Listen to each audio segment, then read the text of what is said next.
Make a festive and beautiful dessert to add a little extra joy to your holiday table this year. This chocolate crinkle cookies recipe is a holiday family favorite. They're deliciously chewy chocolate cookies that are super easy to make.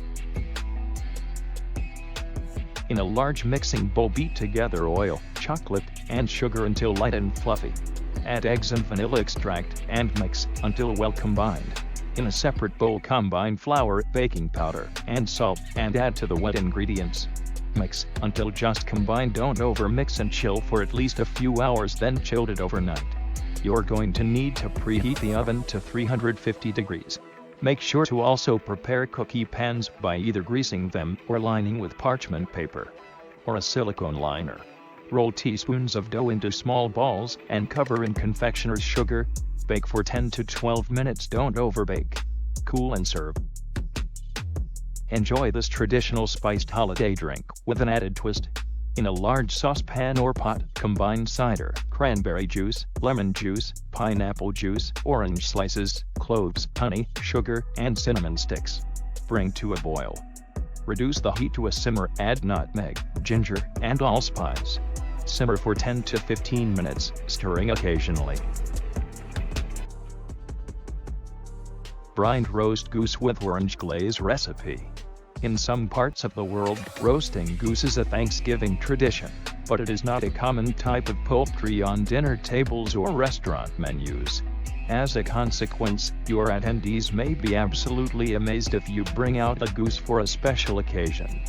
Knowing how to cook a roast goose correctly is critical for achieving a flavorful and tender roast goose.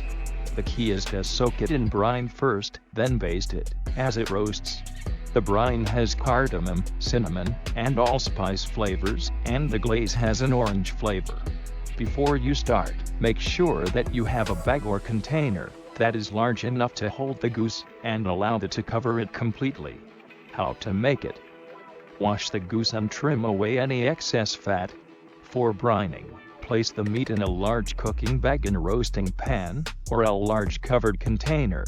Heat 1 cup of the water, salt, sugar, and spices in a saucepan until the salt and sugar are dissolved. Allow to cool slightly before adding to 1 gallon of cold water. Pour the water mixture over the goose, and, if necessary, add more ice-cold water to cover it. If you're using a cooking bag, make sure the goose is completely submerged in the brine. Refrigerate for a minimum of 12 hours as well as a maximum of 24 hours. Remove the goose from the brine and set it aside. Dry the goose with a towel. Preheat the oven to 375 degrees. Prick the goose all over with a fork to aerate the skin. Make sure to thoroughly dry the goose after removing it from the brine to ensure that the skin is nice and crispy. To help remove surface moisture, place it in the refrigerator, uncovered, for a few hours. One of the most common criticisms leveled against roasted goose is that it is fatty and greasy.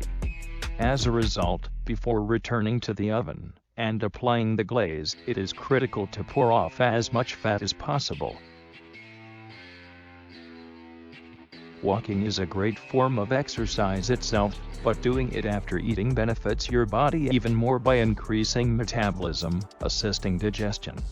It is implemented when you stop eating, and can be stimulated by walking. Walking helps to avoid many stomach disorders, including heartburn and digestion, from flowing in these gastric liquids. The faster your metabolism, the faster you burn calories, and, as a result, the better your weight control and lowering stress. Walking can help you control your blood sugar stages. Foods you eat have to be broken down into types of electricity for the frame to use after eating. Walking allows your body to pump more blood throughout it, which is especially beneficial after a meal. And you'll find it easier to stray off to dreamland. Walking can help to reduce stress and improving circulation, both of which are essential for promoting good sleep. I hope you enjoyed and learned some new things. Comment below and let me know, and as always, thanks a bunch for watching.